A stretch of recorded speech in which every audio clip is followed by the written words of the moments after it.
सरोज कुमार मिठारी यांचं आत्मकथन वळण. वळण. मी कोण आहे, कुठून आलो, कुठं जायचं या प्रश्नांचा शोध घेऊ इच्छिणाऱ्या प्रत्येक व्यक्तीसाठी भरकटलेलं जहाज मार्गस्थ करणारा दीपस्तंभ. ते वाचून जपाल, जोपासाल तर तुमच्या आयुष्याचंही सोनं झाल्याशिवाय राहणार नाही. डॉक्टर सुनील कुमार लवटे. अभिवाचन गुरुवार दिनांक 17 ऑक्टोबर 2024 पासून दररोज रात्री 8 वाजता. मराठी माणसं मराठी साहित्य या सदरात हृदय प्रकाशन कोल्हापूर या यूट्यूब चॅनलवर. Channel link.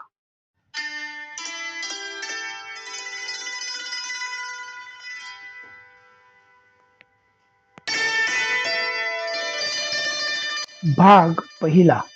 पाठीवर उसाच्या कांडक्याचे वळ उठत होते तरी मी शाळेला जायला तयार नव्हतो. आईनं मार देतच मला बालवाडीच्या दारात आणलं.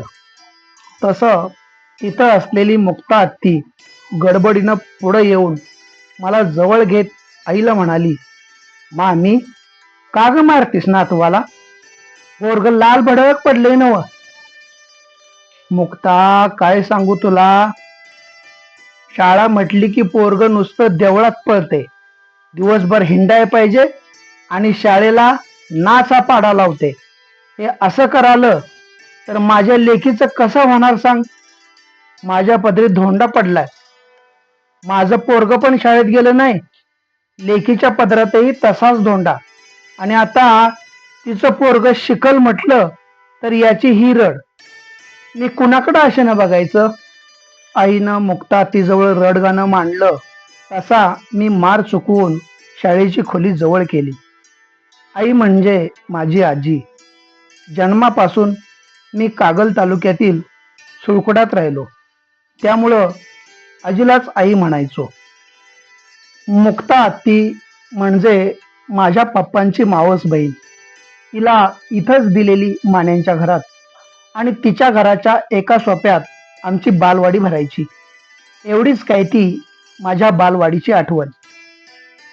माझ्या आजीचं माहेर कसबा सांगाव, तिथलं आडनाव मोहिते. सुळकुडात मामा हरिबासोबत तिचं लग्न लावून दिलेलं, कारण घर शेती मुबलक, पण भाऊ साधा, असं सांगावच्या पणजी पणजोबाचं म्हणजे भागाबाई दत्तात्रय यांचं मत. मग आपल्या भावाचं कल्याण करण्यासाठी तिनं आपली थोरली लेक हिरा आपल्या धाकट्या भावाला म्हणजे हरिबा सवयीला दिली. हिराला मागे 5 भाऊ आणि 5 बहिणी. हिरा सोडून सगळे बऱ्यापैकी शिकलेले. थोरला भाऊ सदाशिव सैन्यात, बाळासाहेब शिक्षक, दादू शेतकरी, बाबूराव चांदीकाम करणारा, आणि धाकटा राजू भरपूर शिकलेला. एक बहीण शांताबाई कारदगा येथे, दुसरी शिरमाबाई नेज मांजरी येथे, बायाक्का मोरेवाडी येथे दिलेली, तर धाकट्या बेबी आणि भारती. एकूण शिक्षित परिवार. नात्यानं मला हे आजी आजोबा, पण हे माझ्या जन्मदात्या आईचे मामा मावशी, आणि यातले काही आईपेक्षाही लहान, म्हणून ते माझेही मामा मावशीच. तेच संबोधन पुढे कायम राहिलं. सुळकुडातलं आजोळचं मूळ आडनाव जाधव, पण शेतात चवळी जास्त पिकायची म्हणून ओघात चवई आडनाव पडलं ते कायमचंच. हरिबा बिनकामाचा. गणू आणि विष्णू हे त्याचे मोठे 2 भाऊ बऱ्यापैकी संसाराला लागलेले, पण हरिबा मात्र दुसऱ्यांच्या घरी म्हशी राखायचा. तिथं जाऊन राहणं किंवा हमाली करणं एवढाच काय तो त्याचा उद्योग. त्याला मी तात्या म्हणायचो. तात्याच्या नाकर्तेपणामुळं आईवरच घरची जबाबदारी. यशवंत, सुशिला आणि धोंडू म्हणजे चंदूरची जयश्री मावशी. ही त्यांना 3 मुलं. परिस्थितीमुळं तिघही शाळेपासून वंचित. सुशीलाचं शिक्षण पहिल्या इयत्तेत अर्ध्यातूनच थांबलं. मुलाचं नाव यशवंत. कीर्ती मात्र बिडी, दारू, जुगार यातच जास्त. यशवंतचं पहिलं लग्न झालेलं, पण त्याच्या दुर्वर्तनामुळं त्याची बायको परागंदा झाली. सुशीला माझी आई. पण ते समजायला बरीच वर्षे गेली. तोपर्यंत मी तिला अक्का म्हणूनच बोलवत असे. माझ्या आईला गोकुळ शिरगावात दिलेलं. अगदी अल्पवयात लग्न झालेलं, घर मोठं, शेती भरपूर आणि पोरगं शहरात हमाली करतंय असं गजबरवाडीच्या पाहुण्यांनी आईच्या चुलत्याला म्हणजे विष्णू आबाला सांगितलेलं. तेव्हा त्यानं पुढाकार घेऊन हे लग्न ठरवून दिलं. घरदार, शेतीवाडी हे सगळं खरं होतं, पण पोरगं फुकटची हमाली करतंय, दुसऱ्याच्या म्हशी राखत फिरतंय हे मात्र कोणी सांगितलेलंच नाही. आणि इथंच फसवणूक झाली, जी आईच्या आयुष्यभर मागे लागली. त्यात लग्न करून दिल्यावर सासूरवास सुटला नाही. पप्पा सदाशिव सर्वांत मोठे, मागे अरविंद, बबन, दशरथ, राजू हे 4 भाऊ आणि बहीण दगडूबाई. गणपती आणि हौसाबाई यांचीही पोरं. दगडूबाई नावाप्रमाणेच दगड होती. तिचंही लग्न झालेलं. चंदुरात तिला दिलेली, पण नांदणं सोडून ती शिरगावात ठाण मांडून बसली ती कायमचीच. ही दगडूबाईच माझ्या आईच्या आणि पप्पांच्या संसारात माती कालवू लागली, त्रास देऊ लागली. म्हणून आई नांदणं सोडून सुळकुडला माहेरी आली. 3-4 वर्षे राहिली. आईचे सासू सासरे, दीर न्यायला यायचे. दगडूबाईच्या वागण्या बोलण्यात मात्र फरक पडायचा नाही, म्हणून नांदायला जाणारच नाही यावर आई ठाम होती. दुसरं लग्न म्हणजे जातीला बट्टा, जिथं दिलं तिथंच मर, हा सांगावच्या सदुमामानी आईला दिलेला निर्वाणीचा सल्ला आणि सोळकुडच्या रावसाहेब पाटलांनी मध्यस्थी करून तुमचं पोरगं काय मिळवत नाही, उलट आमच्या मुलीला त्रास देता, पुन्हा त्रास दिला तर याद राखा, असा दम आईचे सासू सासरे, दीर यांना दिल्यावर आई नांदायला गेली. पण पावसाळ्यात शेतात राबवून घ्यायचं आणि नंतर कुरापत काढून घराबाहेर हाकलायचं, ही दगडूबाईची सवय बदलली नाही. तेव्हा आई पप्पांना सोबत घेऊनच सुळकुडला आली आणि जवळजवळ 3-1 वर्ष तेथेच राहिली.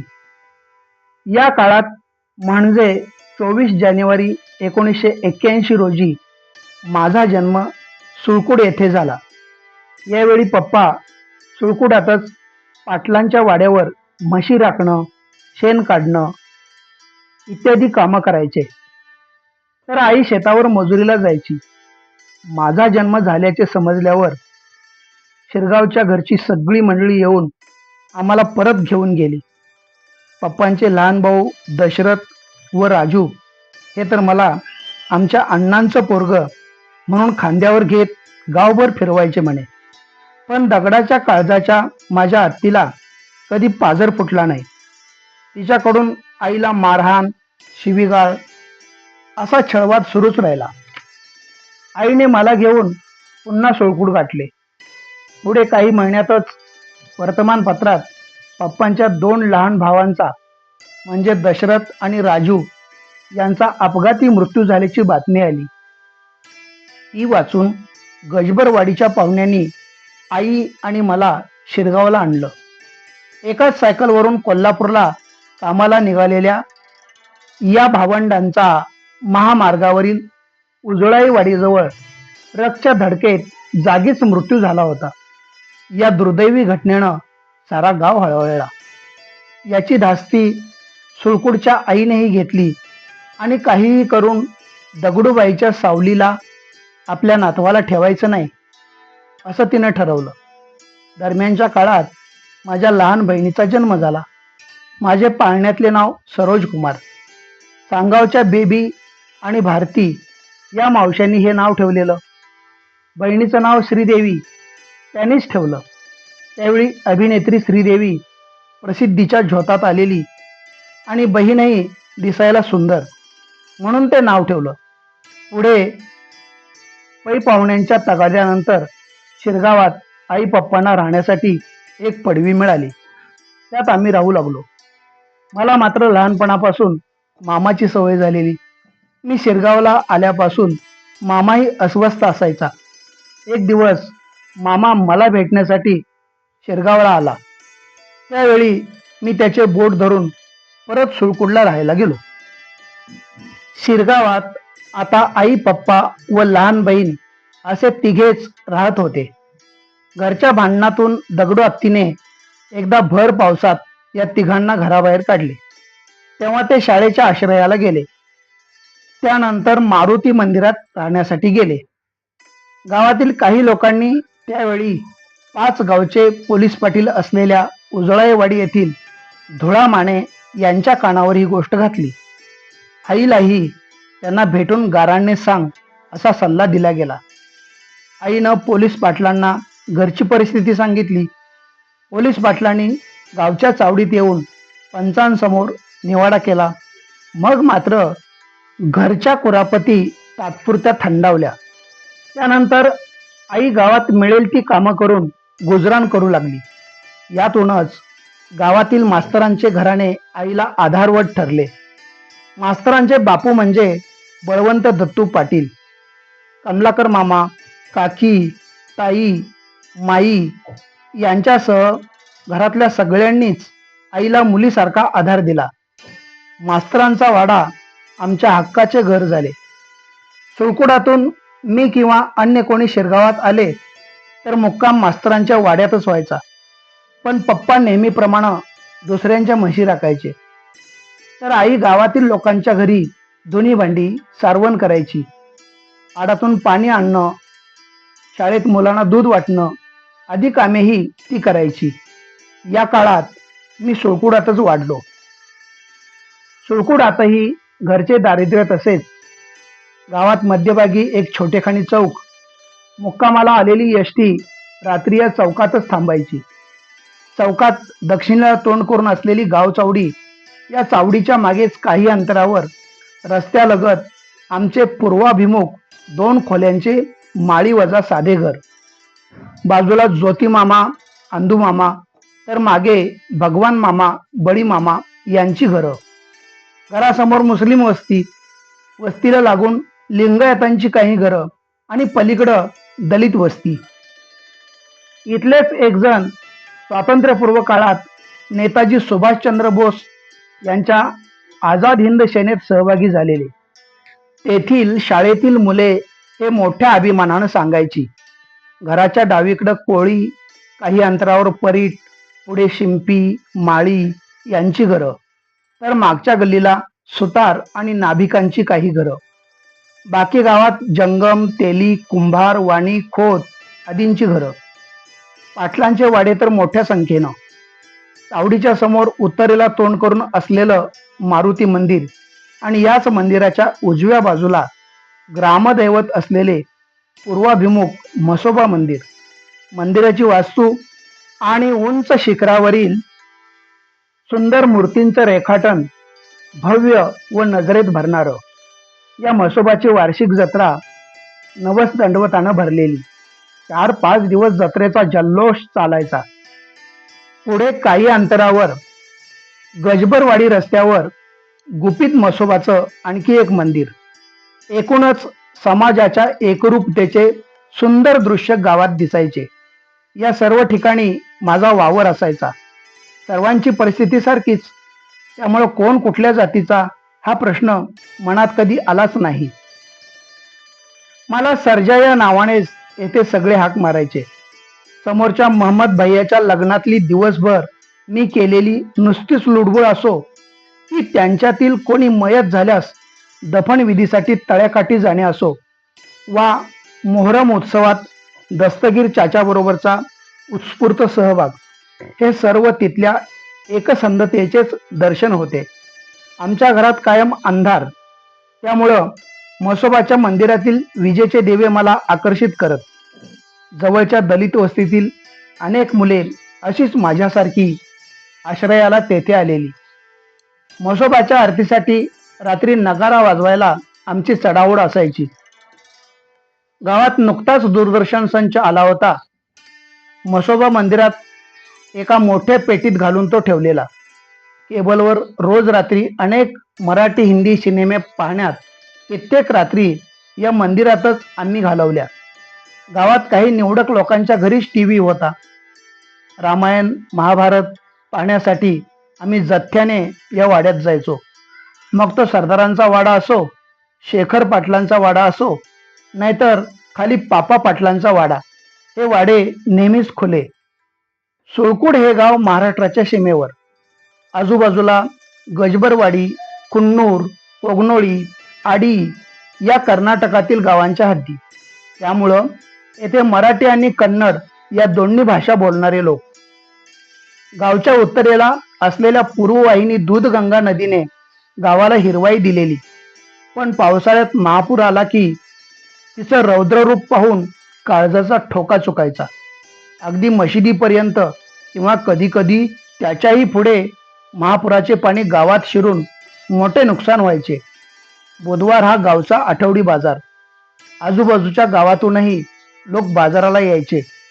मोठी गर्दी असायची.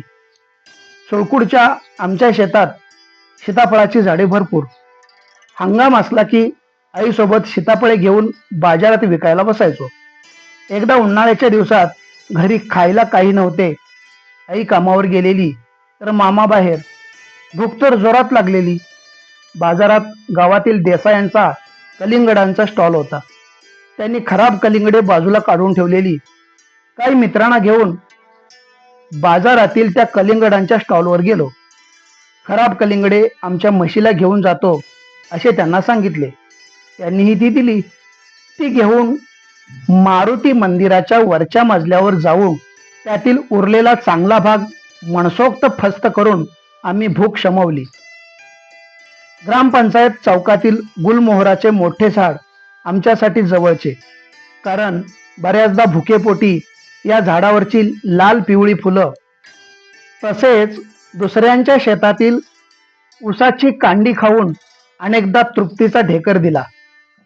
आंब्याच्या हंगामात पाटलांच्या मळ्यात आंबे खायला आणि पोहायला येत नसतानाही नदी विहिरीवर आंघोळीला जाण्याचा उपद्व्यापही आमचा नेहमीचाच.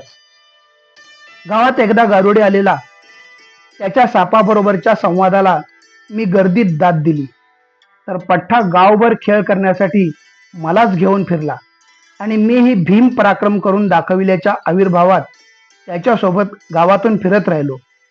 यावरून दुसऱ्या दिवशी शाळेत गुरुजींनी मला चांगलंच चोपल्याचं आठवतं. नायकू मोहन शिंगे म्हणजे पिंटू, चंद्रकांत पाटील, संजय खोत, विवेक खोत, विनायक पर्वते, परुळेकर गुरुजींचा संदीप, सोनाळी गुरुजींचा दत्ता, कुन्नूरचा रमेश पाटील हे काही शाळकरी मित्र. पण इतर वेळी गावभर फिरायला टोळके मात्र वेगळेच. भाग पहिला समाप्त.